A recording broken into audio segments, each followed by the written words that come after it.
नमस्कार दोस्तों। Last episode में हमने कॉलोनियलाइजेशन का दूसरा फेज सेकंड फेज को समझना शुरू किया और हमने ये समझा कि ये फेज जो था वो इंडस्ट्रियल कैपिटलिज्म औद्योगिक पूंजीवाद का चरण था, है ना। So what ever was done in terms of policy change was with the aim to make India an exporter of unfinished goods such as cotton, indigo, tea, spices, and bring back finished goods to India's market.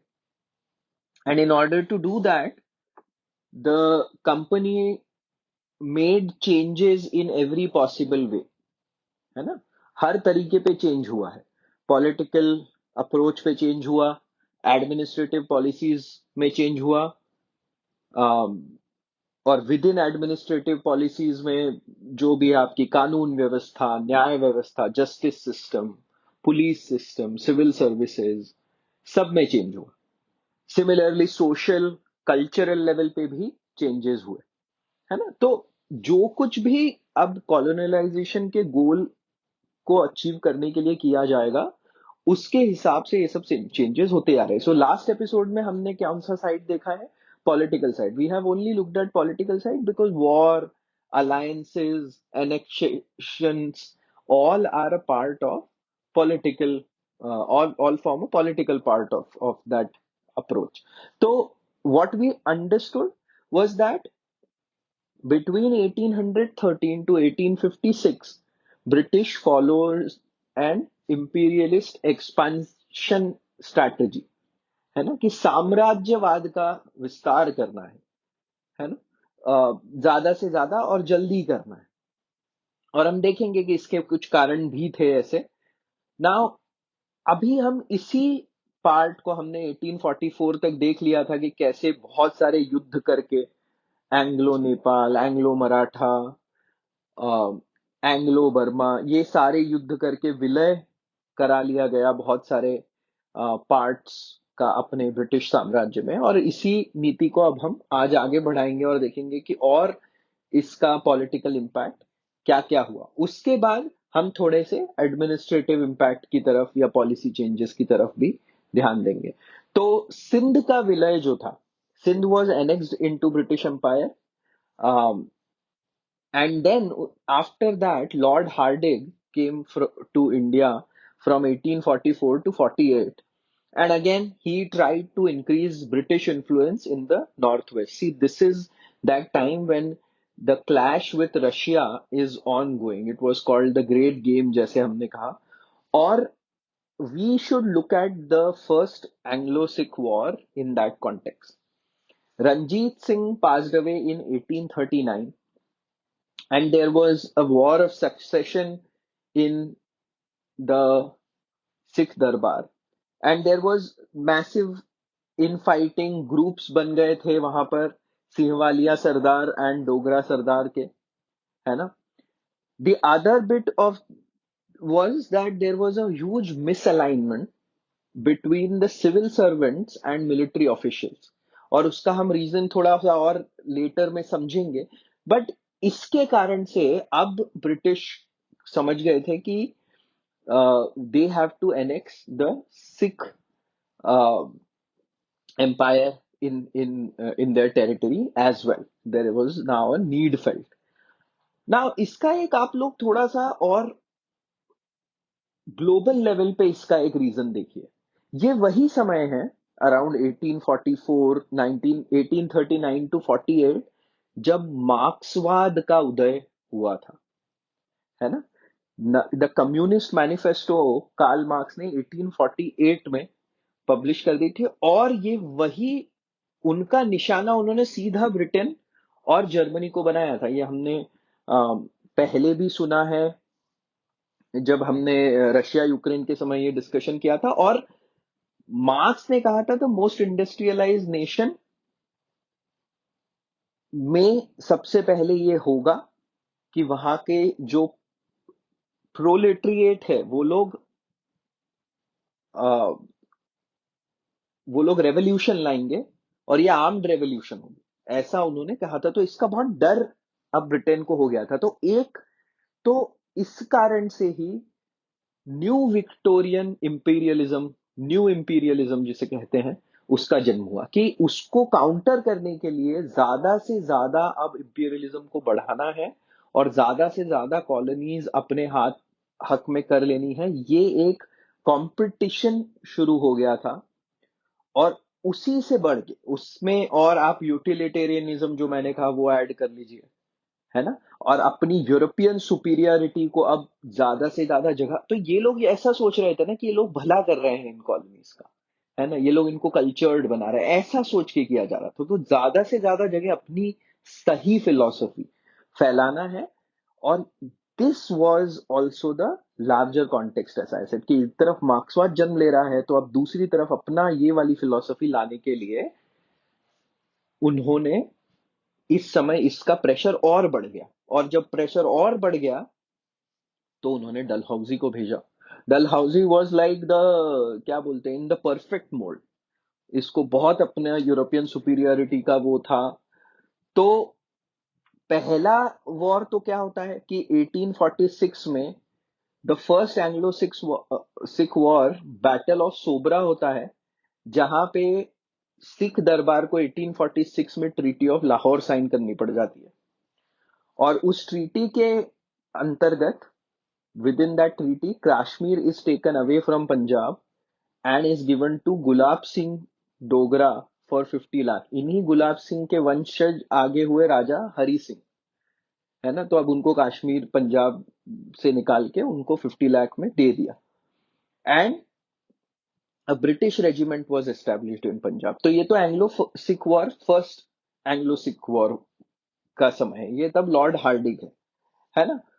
और ये ऐसी treaty हुई and उस पे, उस treaty के कारण पंजाब पे लगभग कंट्रोल ब्रिटिश का आ गया था। But Lord Dalhousie came with more aggressive stance कि भाई ये ट्रीटी वगैरह तो नहीं चाहिए, हमको तो अभी पूरा इनको लेना ही है। और इसी कारण से फिर सेकेंड एंग्लो सिख वॉर होता है, जिसे तोपों का युद्ध भी कहा जाता है। दोनों साइड पे कैनन से वॉर होता है तो तोपों का युद्ध कहा जाता है इसे। और फाइनली 1849 में Sikh empire and Punjab was annexed into British empire, है ना।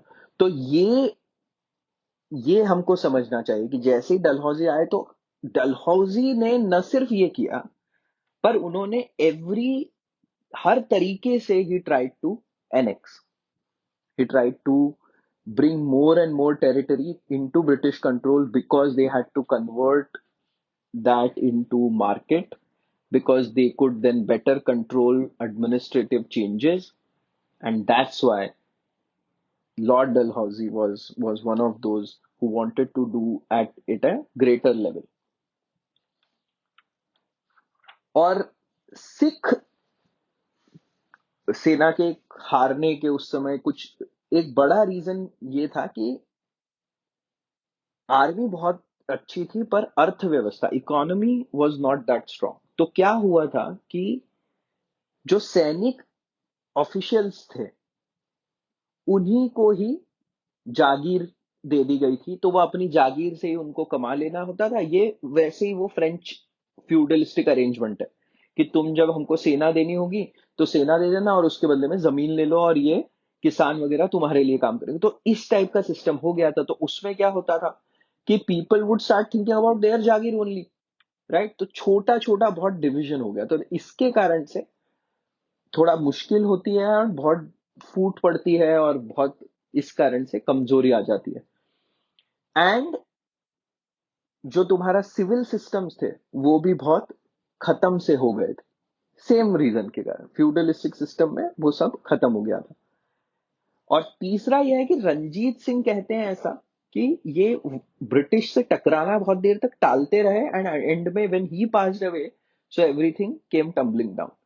पहले ही थोड़ा जब बहुत अपने राइज पे थे तभी टकरा जाना था ब्रिटिश से, बट उन्होंने एक वो बफर क्षेत्र बनाए रखा बीच में और तभी चैलेंज नहीं किया। तो ये भी एक रीजन है। अब डलहौजी आ गए हैं, डलहौजी ने हरा दिया है एंग्लो सिख वॉर में। अब सिख का जो टेरिटरी है और पंजाब वगैरह ये सब अब ब्रिटिश कंट्रोल में आ गए। देखिए, एक साल के अंदर अंदर लगभग 1757 से आप चलिए टू 1857 के थोड़ा सा पहले तक, इतने कुछ सालों में अब ब्रिटिश एम्पायर इतना बड़ा हो चुका था, है ना, कि डलहौजी आते हैं and then he starts annexing, पहले पंजाब, फिर 1850 में सिक्किम, देन 1852 में Burma, and then in 1853 he takes away the Berar region from Nizam. तो ये खेती के लिए जाना हुआ रीजन रहता है, तो इसको निजाम ऑफ हैदराबाद से ले लिया जाता है। उसके बाद Dalhousie brings doctrine of lapse. और डॉक्ट्रिन ऑफ लैप्स में ये क्या कहते हैं कि जिस सर्वोच्च शक्ति ने आपको ताकत दी है, the highest power that has given you the power can also take the power away. And he divides the kingdoms into three categories: one, British independent kingdoms, and those who are friendly states. So they need no permission in succession issues, है ना? They can make anyone their successor, ये सब में ऐसा होगा.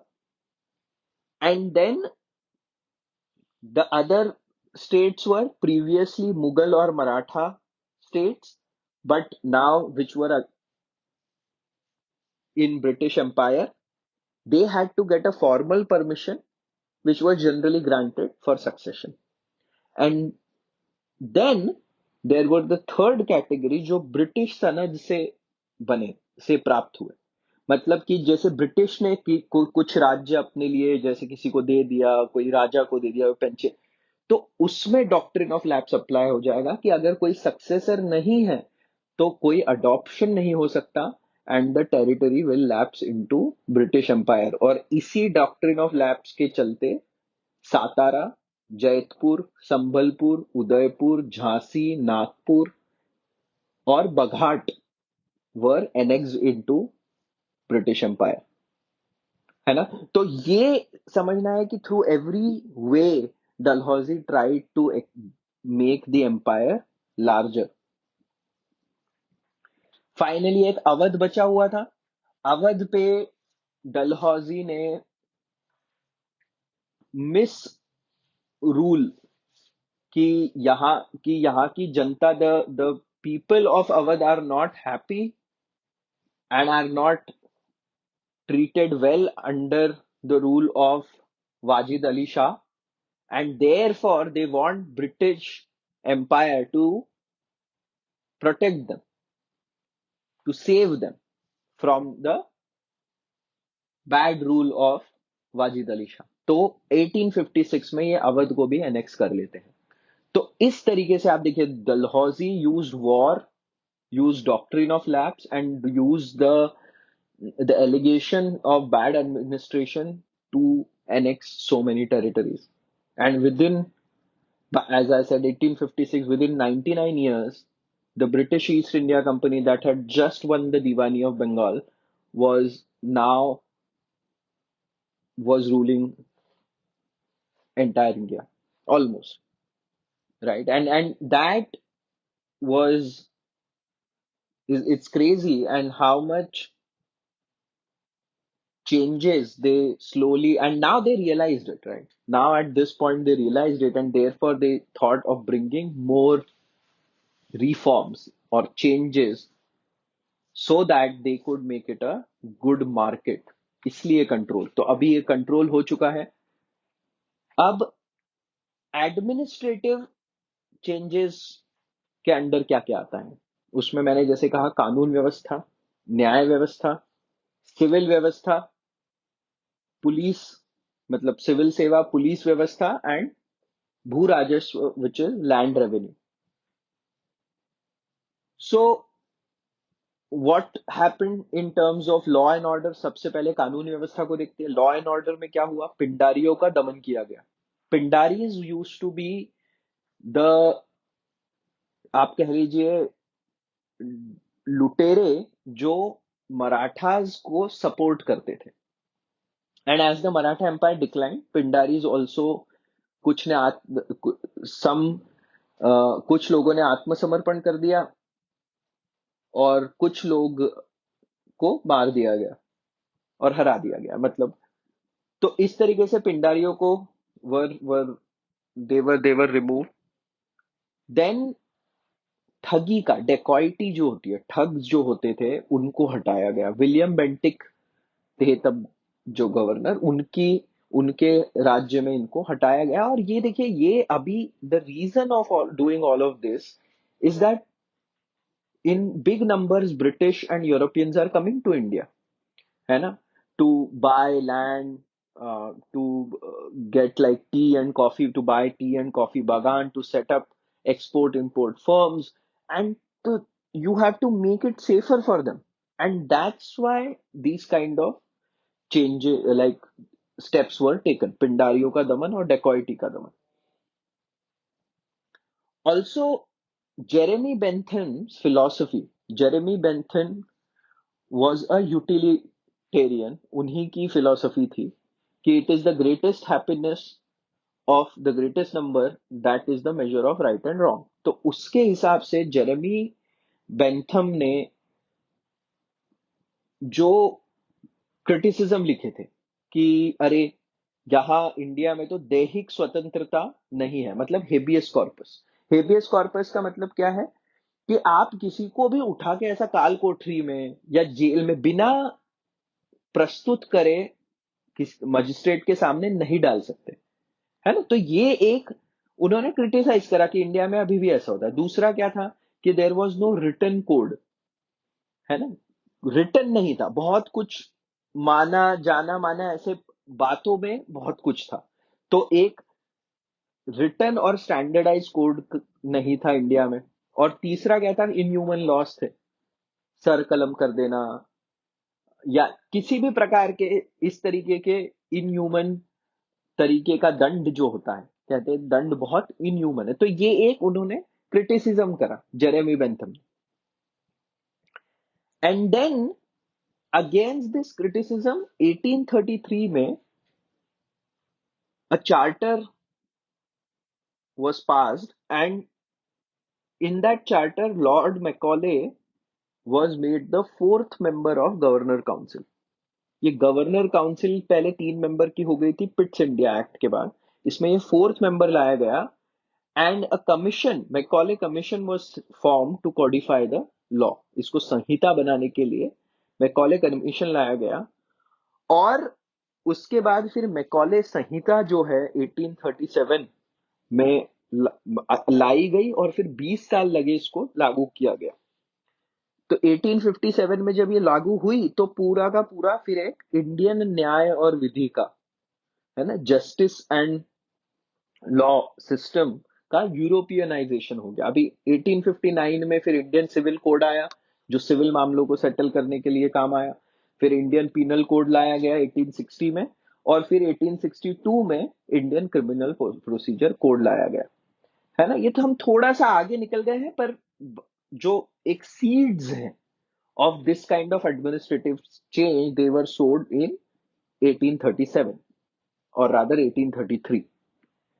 और इसी changes के अंतर्गत जो 1861 में सदर दीवानी और सदर निजामत अदालत और कलकत्ता सुप्रीम कोर्ट, ये जो 3 चीजें लाई गई थी पहले, वो अब हटा दी, समाप्त कर दी जाती है, और हाई कोर्ट्स एस्टैब्लिश होते हैं 1861 में मद्रास, कलकत्ता और मुंबई में, है ना। तो now someone can of course point out कि अरे देखो कितना स्टैंडर्डाइजेशन ऑफ लॉ कर दिया, मोर ह्यूमेन भी बना दिया, कोडिफिकेशन भी हो गया। But we have to understand that India was such a diverse country that to actually make laws it was not as easy, है ना।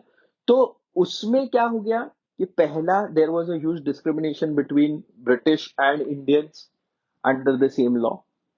And second, law became farther from the common man. Law justice पाना अब बहुत महंगा हो गया, अंग्रेजी का बोलबाला होने लगा। तो ऐसा ये सब चीजें जो होती है ये इंट्रोड्यूस हो गई, तो जिसके कारण से again, as I'm trying to say, कि it was completely towards the interest of what the colonizer wanted and how they wanted, right?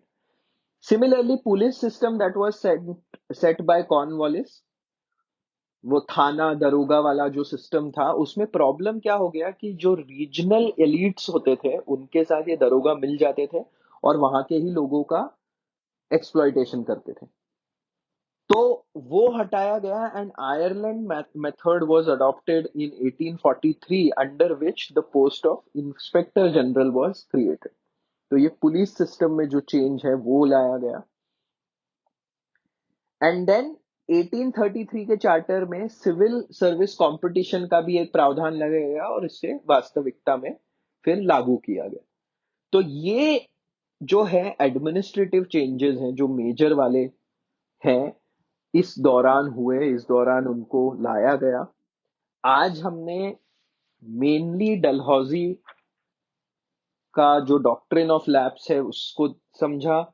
Lord Dalhousie ने जो लड़ाइयां लड़के जो बहुत तेजी से एक्सपैंड करा ब्रिटिश एम्पायर को वो समझा, क्यों करा, कैसे मार्क्सवाद के उदय के कारण और प्रेशर बन रहा था, ये एक बहुत बड़ा रीजन है। और उसके बाद फिर हमने देखा कि एडमिनिस्ट्रेटिव चेंजेस क्या क्या लाए गए from the British in terms of कानून व्यवस्था, basically law, justice, civil services, police. ना अगले एपिसोड में, आज हम विराम लेते हैं यहीं पर, अगले एपिसोड में हम भू राजस्व मतलब लैंड रेवेन्यू और उसके और दूसरे सोशल कल्चरल इम्पैक्ट वगैरह को और समझेंगे। मुझे लगता है एक डेढ़ एपिसोड और लगेगा before we move to the third phase. तो सुनने के लिए बहुत बहुत धन्यवाद। Until next time, thank you.